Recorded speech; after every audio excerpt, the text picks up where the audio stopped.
Today, I'm opening up my blogging planner to show you exactly how I plan my week to get all my tasks done without anything slipping through the cracks. Those of us who are bloggers know that blog is just the tip of the iceberg, right? There are lots of moving parts, and we have to corral them to make sure everything's moving forward together. If you want to see exactly how I do that using my planner, then keep watching.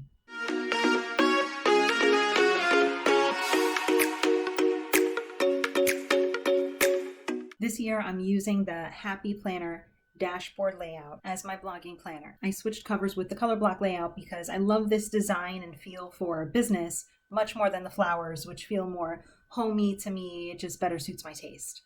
My blog planner is more of a functional planner for me. I almost always write in pencil, and so to color coordinate or to color code my tasks, I usually use colored stickers, or I draw in a little colored icon. And then in the dashboard space, I love to use quotes or sayings that I find to help me get back to work when my mind starts to wander. So let's plan the actual week, and then I'll show you what I do with the dashboard on the left side to help keep me motivated. I've been trying out theme days for the past few weeks, which has been both fun and challenging, and I'll make a video on my findings once I wrap that up. So in my blog planner, I keep these tasks: blog posts, emails, Pinterest, YouTube videos, and my Etsy shop. So making the products and listing the images. The best thing I ever did was color coordinate my tasks so I can see just from glancing at the planner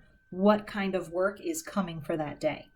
I have a blog post all about using color coordinating, and I put the link in the description. It's step-by-step how to do it. It's very helpful. And I bought these stickers from the Organized Money shop. Her name's Elena, and I'll link to these in the description. They are matte, they are easy to write on, they're easy to color code, so I can pick a color for YouTube, a color for blog posts, and so on. I even bought 2 sets because I know I'm gonna just blow right through these. They're so simple and minimal and perfect for functional planning. And they're like $2, you can't beat the price. To start, in the top left area of the week layout, I write in the theme for each day, or what I'll be batching each day. And I like to use colors that coordinate with the stickers so that everything is cohesive. Using my schedule as an example, Mondays are catch up for whatever I flaked on last week.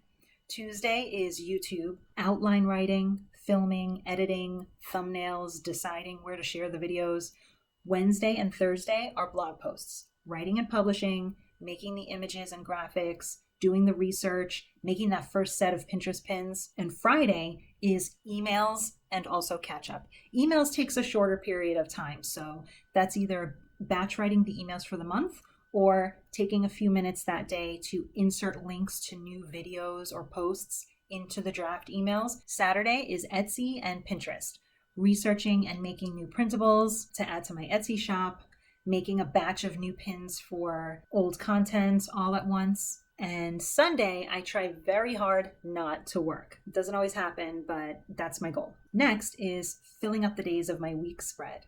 This week, I'm using stickers to coordinate each day by color, and then pencil to write in the actual tasks underneath, because my schedule gets thrown off pretty regularly around here being a parent. I also have these friction erasable pens, which are so awesome, but my kids borrow them and I can't find them as often as I need them, so pencil it is. By the way, I made these stickers on my computer using Canva, and I just printed them out on some paper and I cut them out. It's super easy. Normally I print them out on sticker paper, but today for some reason the paper just kept catching in the printer and I just couldn't get it to print. There must be something wrong inside there. So I just printed them out on regular paper, and I'm using double-sided tape so that they don't stick out too much. But normally they're stickers that I cut out. And again, it helps save time by allowing me to just glance at the page and I immediately know which part of my business I'm working on today. Pinterest is special because aside from batch making those pins on Saturday, I'm trying to make do without a scheduler to see how it goes. And to stay consistent, I need to set aside like 5 minutes each day to save 1 or 2 pins that I already made. And I stick these little, they're usually stickers, but I stick these little stickers in the corner of each day to check off that I did my little Pinterest work for that day. It takes no more than 5 or 10 minutes.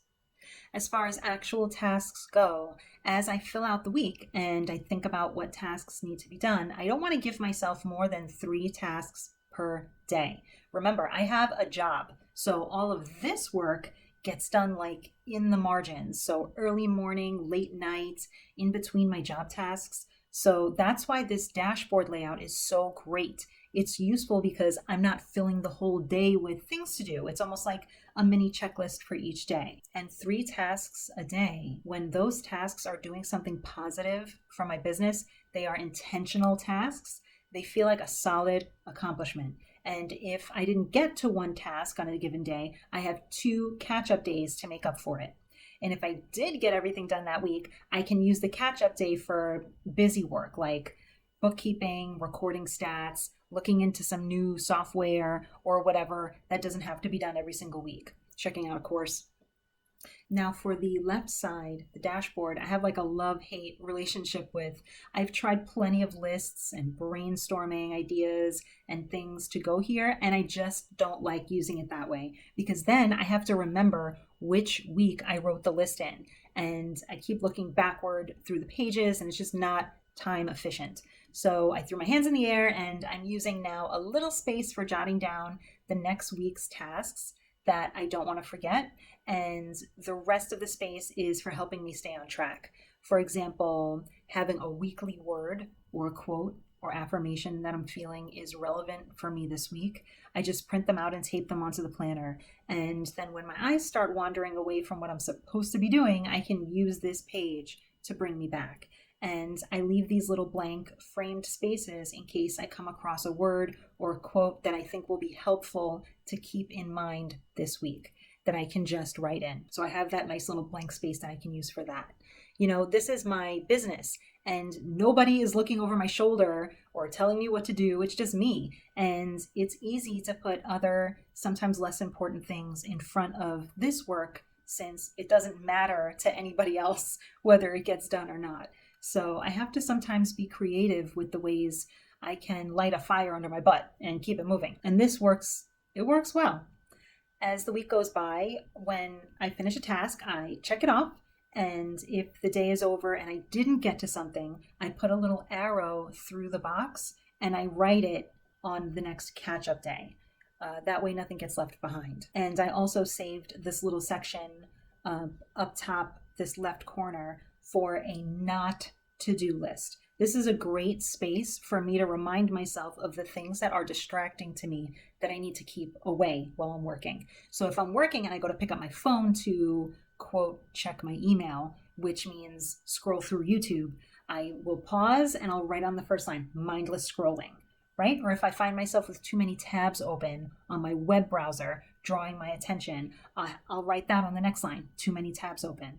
As things come up, I have to be honest with myself here and write down what is taking my attention away from what I want in my business. Because it's just me. There's, nobody cares. There's nobody around here. And anytime a new idea for next week pops into my head, I'll jot it down in the next week section. So it's easy for me to just move it over to the next week. Speaking of new ideas, my favorite place to keep a running brainstorming list or a running to-do list is in a notebook. They are the single easiest way to keep your ideas in one single place instead of in all the separate notes pages of your planner or on sticky notes or loose paper or the notes app on your phone, and you end up with 100 notes on your phone and you can't remember which note had your idea. Can you feel me? I just bought a few notebooks from Erin Condren. I will link to the video that I have that's all about the different ways that we can use notebooks to organize our life. If you want to peek into what my week looks like in my home planner, then you can check out this next video too.